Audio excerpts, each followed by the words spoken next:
Hey, I'm Thomas. I read old books about strange things, angels, demons, the occult, all of it. The folks who wrote them meant every word of it, and I find that fascinating, and I hope you find that fascinating as well. If you do, feel free to like this video and subscribe to the channel for more content. Now let's get started. In 1863, Christian Ginsburg set out to explain the most secret of Jewish traditions to a world that scarcely knew it existed. The Kabbalah, with its 10 radiant Sephiroth, its tree of life, and its claim that the whole cosmos is woven from the letters of the divine name. His slim book became one of the first clear windows in English onto a doctrine that had been passed hand to hand in whispers for centuries. I chose this book because it is short, lucid, and astonishingly deep. A map of how the mystics pictured all creation unfolding out of the hidden God. Read slowly, it turns the universe into a kind of sacred alphabet and quietly invites you to sound out its letters. The Kabbalah, Volume 1 of 3, by Christian D. Ginsburg, published in 1863.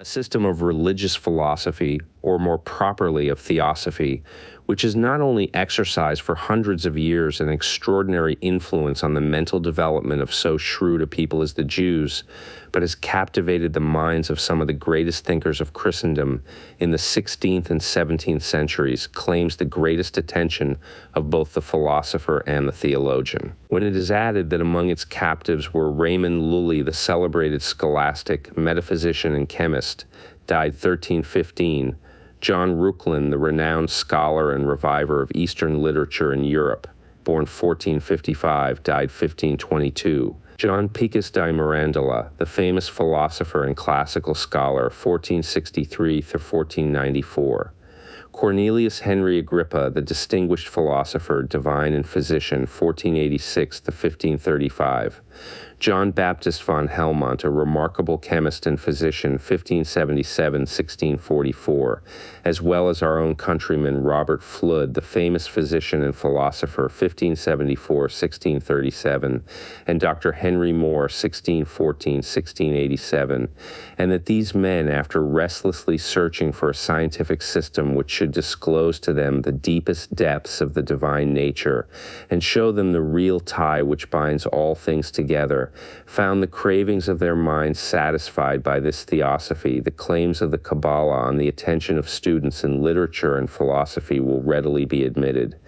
The claims of the Kabbalah, however, are not restricted to the literary man and the philosopher. The poet, too, will find in it ample materials for the exercise of his lofty genius. How can it be otherwise with a theosophy which, we are assured, was born of God in paradise, was nursed and reared by the choicest of the angelic hosts in heaven, and only held converse with the holiest of man's children upon earth? Listen to the story of its birth, growth, and maturity as told by its followers. The Kabbalah was first taught by God himself to a select company of angels, who formed a theosophic school in paradise. After the fall, the angels most graciously communicated this heavenly doctrine to the disobedient child of earth, to furnish the protoplasts with the means of returning to their pristine nobility and felicity. From Adam it passed over to Noah, and then to Abraham, the friend of God, who emigrated with it to Egypt, where the patriarch allowed a portion of this mysterious doctrine to ooze out. It was in this way that the Egyptians obtained some knowledge of it, and the other Eastern nations could introduce it into their philosophical systems. Moses, who was learned in all the wisdom of Egypt, was first initiated into it in the land of his birth, but became most proficient in it during his wanderings in the wilderness, when he not only devoted to it the leisure hours of the whole 40 years, but received lessons in it from one of the angels. By the aid of this mysterious science, the lawgiver was enabled to solve the difficulties which arose during his management of the Israelites, in spite of the pilgrimages, wars, and the frequent miseries of the nation. He covertly laid down the principles of this secret doctrine in the first 4 books of the Pentateuch, but withheld them from Deuteronomy. This constitutes the former the man and the latter the woman. Moses also initiated the 70 elders into the secrets of this doctrine, and they again transmitted them from hand to hand. Of all who formed the unbroken line of tradition, David and Solomon were most initiated into the Kabbalah. No one, however, dared to write it down, till Simon ben Yochai, who lived at the time of the destruction of the Second Temple. Having been condemned to death by Titus, Rabbi Simon managed to escape with his son and concealed himself in a cavern where he remained for 12 years. Here, in this subterranean abode, he occupied himself entirely with the contemplation of the sublime Kabbalah and was constantly visited by the prophet Elias, who disclosed to him some of its secrets which were still concealed from the theosophical rabbi. Here, too, his disciples resorted to be initiated by their master into these divine mysteries. And here, Simon ben Yochai expired with this heavenly doctrine in his mouth, whilst discoursing on it to his disciples. Scarcely had his spirit departed when a dazzling light filled the cavern, so that no one could look at the rabbi, whilst a burning fire appeared outside, forming as it were a sentinel at the entrance of the cave, and denying admittance to the neighbors. It was not till the light inside and the fire outside had disappeared that the disciples perceived that the lamp of Israel was extinguished. As they were preparing for his obsequies, a voice was heard from heaven saying, "Come ye to the marriage of Simon ben Yochai. He is entering into peace, and shall rest in his chamber." A flame preceded the coffin, which seemed enveloped by and burning like fire. And when the remains were deposited in the tomb, another voice was heard from heaven saying, "This is he who caused the earth to quake and the kingdoms to shake." His son Eliezer and his secretary Abba, as well as his disciples, then collated Simon ben Yochai's treatises, and out of these composed the celebrated work called Zohar, Zezar, i.e. Splendor, which is the grand storehouse of Kabbalism. From what has been said, it will be seen that the followers of this secret doctrine claim for it a pre-Adamite existence, and maintain that, ever since the creation of the first man, it has been received uninterruptedly from the hands of the patriarchs, the prophets, and see. It is for this reason that it is called Kabbalah, Chabla, from Kabbalah, to receive, which primarily denotes reception, and then a doctrine received by oral tradition. The Kabbalah is also called by some secret wisdom Chachama Nestea, because it was only handed down by tradition through the initiated, and is indicated in the Hebrew scriptures by signs which are hidden and unintelligible to those who have not been instructed in its mysteries. From the initial letters of this name, this theosophic system is also denominated grace, Chana Chachama Nestea. Vague and indefinite as this name may seem to the uninitiated, inasmuch as it conveys no idea whatever of the peculiar doctrines of the system, but simply indicates the manner in which they have been transmitted, it is nevertheless the classical and acknowledged appellation of this theosophy. The difference between the word Kabbalah, Chabla, receptio, and the cognate term Masora, traditio, from Masar, to transmits, which denotes the traditionally transmitted various readings of the Hebrew scriptures, is that the former expresses the act of receiving, which in this technical sense could only be on the part of one who has reached a certain period of life, as well as a certain state of sanctity, implying also a degree of secrecy, whilst the latter signifies the act of giving over, surrendering, without premising any peculiar age, stage of holiness, or degree of secrecy. The name, therefore, tells us no more than that this theosophy has been received traditionally. To ascertain its tenets, we must analyze the system itself, or the books which propound it.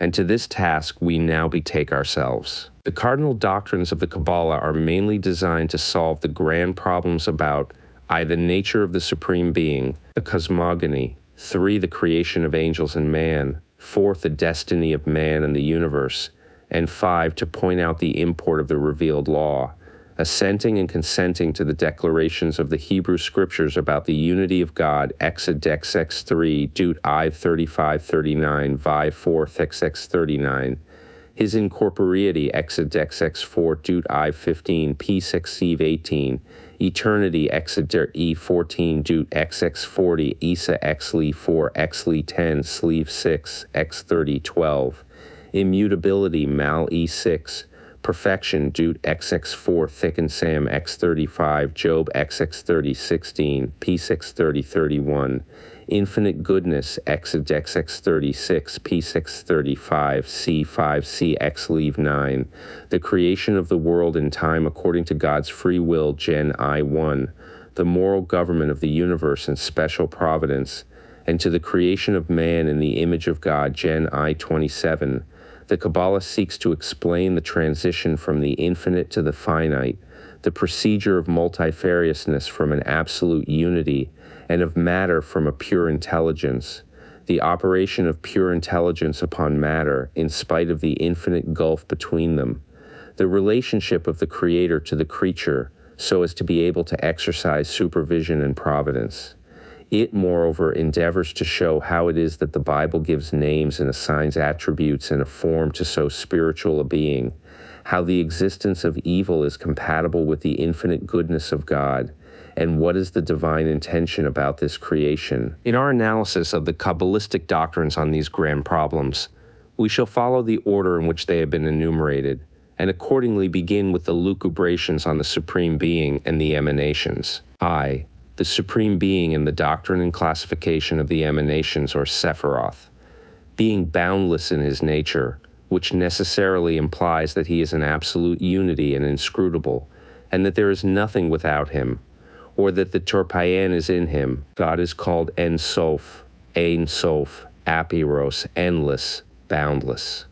In this boundlessness, or as the En Sof, he cannot be comprehended by the intellect, nor described in words, for there is nothing which can grasp and depict him to us. And as such he is, in a certain sense, not existent, ayin, because, as far as our minds are concerned, that which is perfectly incomprehensible does not exist. To make his existence perceptible, and to render himself comprehensible, the En Sof, or the boundless, had to become active and creative. But the En Sof cannot be the direct creator, for he has neither will, intention, desire, thought, language, nor action, as these properties imply limit and belong to finite beings, whereas the En Sof is boundless. Besides, the imperfect and circumscribed nature of the creation precludes the idea that the world was created or even designed by him, who can have no will nor produce anything but what is like himself, boundless and perfect. On the other hand, again, the beautiful design displayed in the mechanism, the regular order manifested in the preservation, destruction, and renewal of things, forbid us to regard this world as the offspring of chance, and constrain us to recognize therein an intelligent design.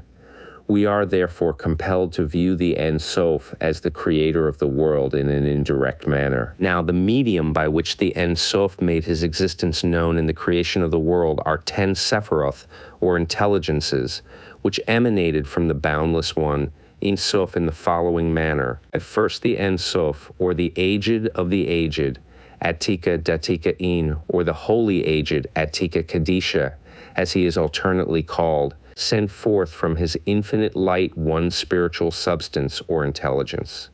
This first Sephira, which existed in the En Sof from all eternity and became a reality by a mere act, has no less than 7 appellations. It is called I, the crown, Keter, because it occupies the highest position. E, the aged, Atika, because it is the oldest or the first emanation, and this name must not be confounded with the aged of the aged, which, as we have seen, is the appellation of the En Sof. 3, the primordial point, Nakuda Rishona, or the smooth point, Nakuda Pashuta, because, as the Sohar tells us, when the concealed of the concealed wished to reveal himself, he first made a single point. The infinite was entirely unknown and diffused no light before this luminous point violently broke through into vision. Sohar E15a. 4, the white head, Rashiha Hura. 5, the long face, Macroprosopon, Arichen Fin, because the whole 10 Sephiroth represent the primordial or the heavenly man, Adam Ilea, of which the first Sephirah is the head. 6. The inscrutable height, Rom Me'ele, because it is the highest of all the Sephiroth, proceeding immediately from the Ein Sof. Hence on the passage, "Go forth, O ye daughters of Zion, and behold the King of Peace with the crown." Song of Solomon 3:2. The Sohar remarks, "But who can behold the King of Peace, seeing that he is incomprehensible, even to the heavenly hosts? But he who sees the crown sees the glory of the King of Peace."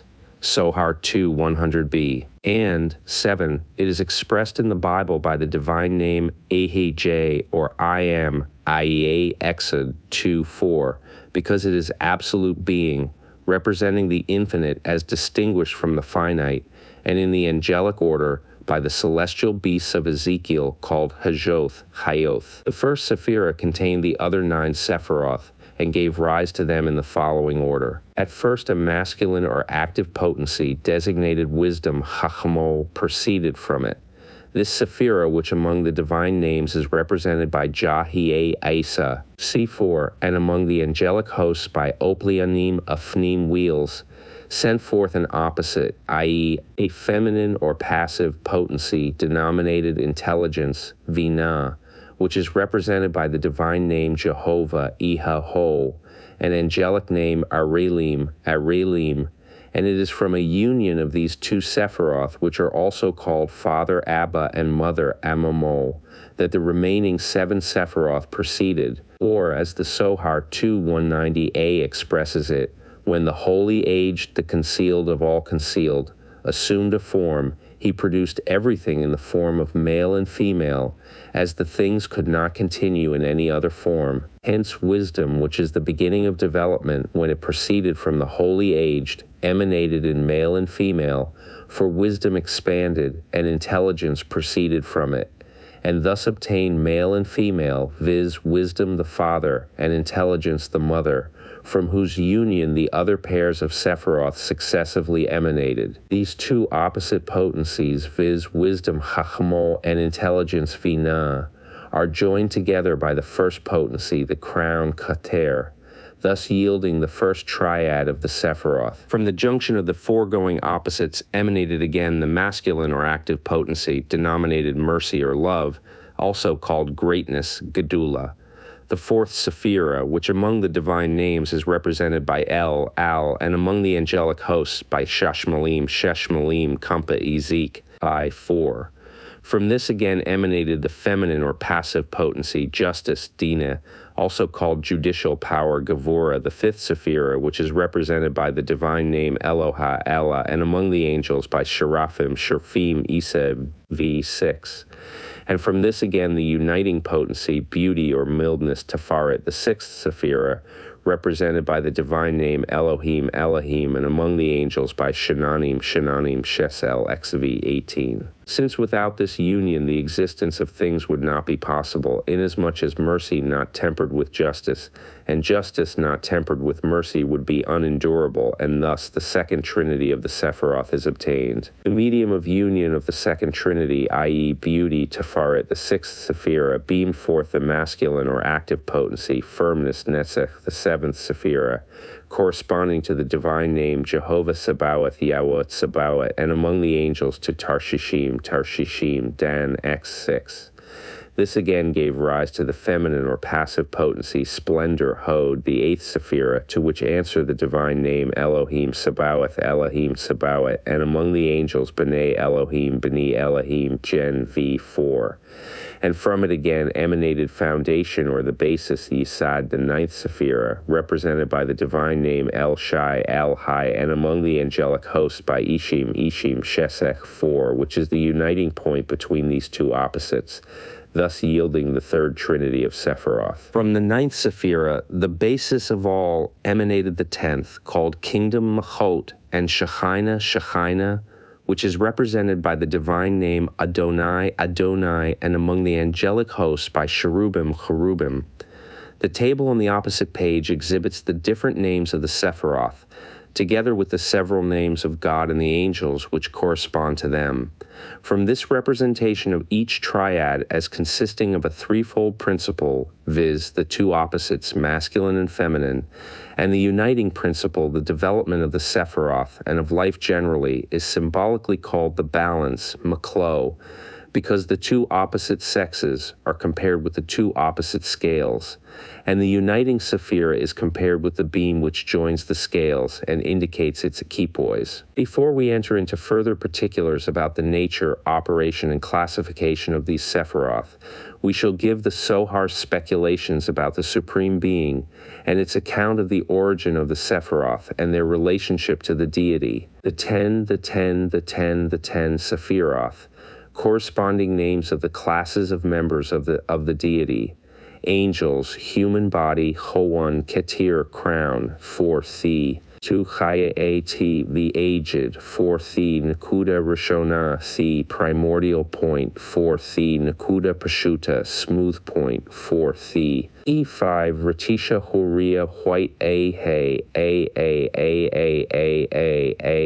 Hey, Owe, Zoan, head, the exad tui 4, 6, Arich and Fiend Macroprosopon, 7, Adam Alea, heavenly man, 8, Rum Meale, inscrutable height, 4, Thi, Chachama, Sophia, Yi, Ja, Ise, Ophanim, Kinesis, brains, wisdom, XX, 4, Thi, Vine, Nos, Ihauhai, Jehovah, Arelim heart, intelligence, Isa, Sefterteen, 7, Flash 1, Shasher, Haif, Ale, the mighty Shemelim, right arm, Ive, love, 1, Shasheralim, 2, Gadule, greatness, Ezek, I4, 1, Dean, judgment, Ale, the Sherfim, seraphim, left arm, V, Sherfim, Fakid, justice, Almighty, Isa, V7, 3, Gavora, strength, V, Sherfaret, beauty, Alehim, God, Shinanim, chest, Pslix, V18, Fayesh, firmness, Yehoah, Tsavawat, Tershishim, right leg, Jehovah Savawath, Tershishim, Dan, X6, V18, Hod, splendor, Alehim, Tsavawat, Beni Alehim, the left leg, God Savawath, sons of God, Gen V4, Ix, Yethazd, Al-Hai, mighty Asim, Ishim, 6, genital foundation, living one, Siv 4, organs, Fashalia, C, tome, Shush, H, Waranom, kingdom, Adni, the Lord, Keruvim, Cheruvim, union of the Sherfi, Shekhinah, whole body. The prophet Elias, having learned in the heavenly college the profound mystery and true import of the words in Isa, XL 25:26, to whom will ye liken me, and shall I be equal, saith the Holy One. Lift up your eyes on high, and behold who hath created these things, revealed to our Simon B. Yochai that God in his absolute nature is unknown and incomprehensible, and hence, in a certain sense, non-existent, that this who allay unknown subject had to become active and creative, to demonstrate his existence, and that it is only by these works of creation that he made himself known to us. It is therefore the combination of the unknown who with these visible works that showed him to be God, Alehim, which is produced by transposed, i.e. Z, and united with Ale, or as it is in the language of the Kabbalah, before he gave any shape to this world, before he produced any form, he was alone, without a form and resemblance to anything else. Who then can comprehend him how he was before the creation, since he was formless? Hence it is forbidden to represent him by any form, similitude, or even by his sacred name, by a single letter or a single point. And to this the words, ye saw no manner of similitude on the day that the Lord spake unto you, Jude I 15, i.e., ye have not seen anything which you could represent by any form or likeness, refer. But after he created the form of the heavenly man, Adam Allah, he used it as a chariot, mershkrabul, wherein to descend, and wishes to be called by this form, which is the sacred name Jehovah. He wishes to be known by his attributes, and each attribute separately, and therefore had himself called the God of mercy, the God of justice, Almighty, God of Sabaoth and the being. He wishes thereby to make known his nature, and that we should see how his mercy and compassion extend both to the world and to all operations. For if he had not poured out his light upon all his creatures, how could we ever have known him? How could the words be fulfilled? The whole earth is full of his glory, Isaiah 3. Woe be to him who compares him with his own attributes, or still worse with the Son of Man whose foundation is in the dust, who vanishes and is no more. Hence the form in which we delineate him simply describes each time his dominion over a certain attribute, or over the creatures generally. We cannot understand more of his nature than the attribute expresses. Hence, when he is divested of all these things, he has neither any attribute nor any similitude or form. The form in which he is generally depicted is to be compared to a very expansive sea, for the waters of the sea are in themselves without a limit or form, and it is only when they spread themselves upon the earth that they assume a form, daimon. We can now make the following calculation.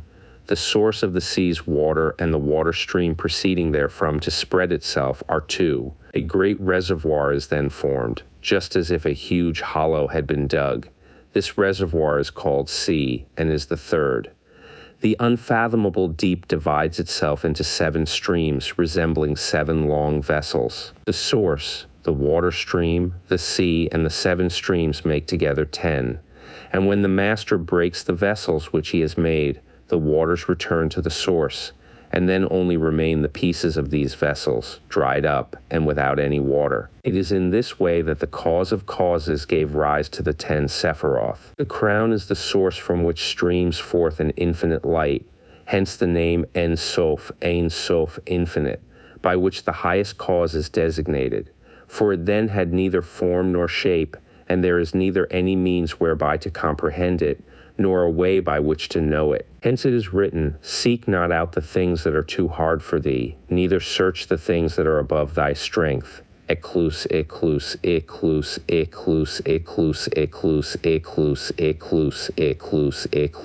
He then made a vessel as small as a point, like the letter Gay, which is filled from this source, i.e. the Ein Sof. This is the source of wisdom, wisdom itself. Hakorsa, the supreme cause, is called Wise God. Upon this he made a large vessel like a sea, which is called Intelligence, Vina, hence the name Intelligent God. It must, however, be remarked that God is wise, and through himself, for wisdom does not derive its name through itself, but through the wise one who fills it with the light which flows from him, just as intelligence is not comprehended through itself, but through him who is intelligent and fills it with his own substance. God needs only to withdraw himself, and it would be dried up. This is also the meaning of the words, the waters have disappeared from the sea, and the bed is dry and parched up. Job c. 11. The sea is finally divided into 7 streams, and the 7 costly vessels are produced, which are called greatness, Gedula, strength, Gevura, beauty, Tifaret, firmness, Nutzer, splendor, Hod, foundation, Esed, and kingdom, Melchot. Therefore is he called the great or the merciful, the mighty, the glorious, the God of victory, the Creator, to whom all praise is due, and the foundation of all things. Upon the last attribute, all the others are based as well as the world. Finally, he is also the King of the universe, for everything is in his power. He can diminish the number of the vessels and increase in them the light which streams from them, or reduce it just as it pleases him. Sohar E42b 43a section Ba. In another place again the same authority gives the following description of the deity and the emanation of the Sephiroth. The aged of the aged, the unknown of the unknown, has a form and yet has no form. He has a form whereby the universe is preserved, and yet has no form because he cannot be comprehended. When he first assumed the form of Thera, he caused 9 splendid lights to emanate from it, which, shining through it, diffused a bright light in all directions. Imagine an elevated light sending forth its rays in all directions. Now, if we approach it to examine the rays, we understand no more than that they emanate from the said light,